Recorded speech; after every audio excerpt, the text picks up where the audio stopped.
खुलुमबाय बड'लेण्ड बुब्लिनिसिम रोजा रोजा साबायखर थाबाय सिके आनसलिकनि जानानै दिनै असम सरकारा थांनाय 31 जुलाइआव केबिनेटआव जा रुपसी एयारपर्ट दंमोन बे रुपसी एयारपर्टखौ गुरुदेव कालीचरणनि मुङाव दोननो लानायाव जोङो दिनै गोबावैब्लाबो सिके आनसलिकनि जानानै रोजा रोजा साबायखर थाबाय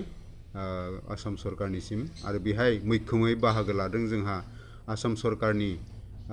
गाहाय मन्त्रि बिथां हिमन्त बिश्व शर्मा बिथाङा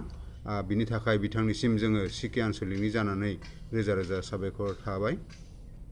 लोगोसेयैनो बे हाबाफारियावनो जोंनि गुरुदेव कालीचरण ब्रह्मखौ जा मुं दोननो लादों रुपसी एयारपर्टआव बेहाय जोंनि मैखोमै बाहागो लादों जोंनि आसाम सरकारनि केबिनेट मन्त्रि बिथां उरखावगोरा ब्रह्म बिथां सारनिसिमबो जोङो सिके आनसलिकनि जानानै रोजा रोजा साबायखर बावबाय लोगोसे जोंनि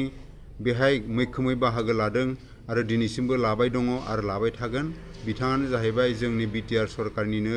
बिथां मानगोनां CM प्रमद बर' सार बिथांनिसिमबो जोङो बे रुपसी एयारपर्टखौ गुरुदेव कालीचरणनि मुङाव दोननो लानायाव बिथांनि गोबां बिहोमा दङ लोगोसे जोंनि थांनाय बावैसो जा MP सायख'जादों बिथां जयन्त बसुमतारी बिथांनिसिमबो रोजा रोजा साबायखर बावनाय थाबाय जोंनि सिके आनसलिकनि जानानै दा बे हाबाफारियावनो जोङो जोंनि जा गुरुदेव बे गुरुदेवा बिहोमा होलांनाय हाबाफारिनि मुङाव दोननो थाखाय जा रुपसी एयारपर्ट बे रुपसी एयारपर्टखौ गुरुदेव कालीचरण ब्रह्म एयारपर्ट बे दोननो लानायाव जोङो थारैनो जोङो ब्रह्म धोरोमारि सिबियारि जानानै जों सिके आनसलिकनिफ्राय रोजा रोजा साबायखर बावनाय थाबाय गोजोन्थों खुलुमबाय गिबियावनो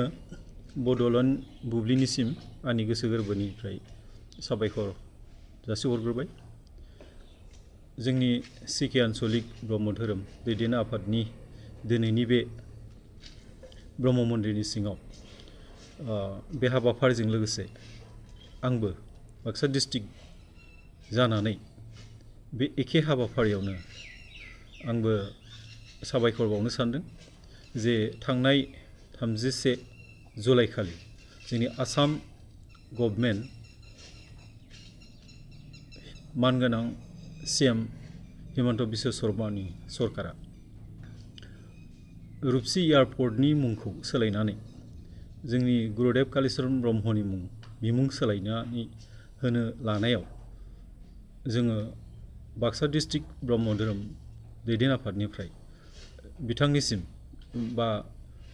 बे सरकारनिसिम आसाम सरकारनिसिम आंनि गोसो गोरबोनिफ्राय रोजा रोजा साबायखर बावहरनाय जाबाय बेजों लोगोसे थांनाय पार्लियामेन्टनि जि सेसन बाहाय जोंनिनो मानगोनां MP जयन्त बसुमतारी बिथाङा बे बिमुं सोलायनायनि सायाव बेखौ पार्लियामेन्टआव बुंथिनानै होनायनि थाखाय बिथांनिसिमबो गोसो गोरबोनिफ्राय रोजा रोजा साबायखर थाबाय आरो बे हाबाफारियावनो बे गुरुदेव कालीचरण ब्रह्म बिरखं गाथोननि मुं होनायाव जोंनि BTC गभर्नमेन्ट मानगोनां CM प्रमद बर' सारनिसिमबो आंनि गोसो गोरबोनिफ्राय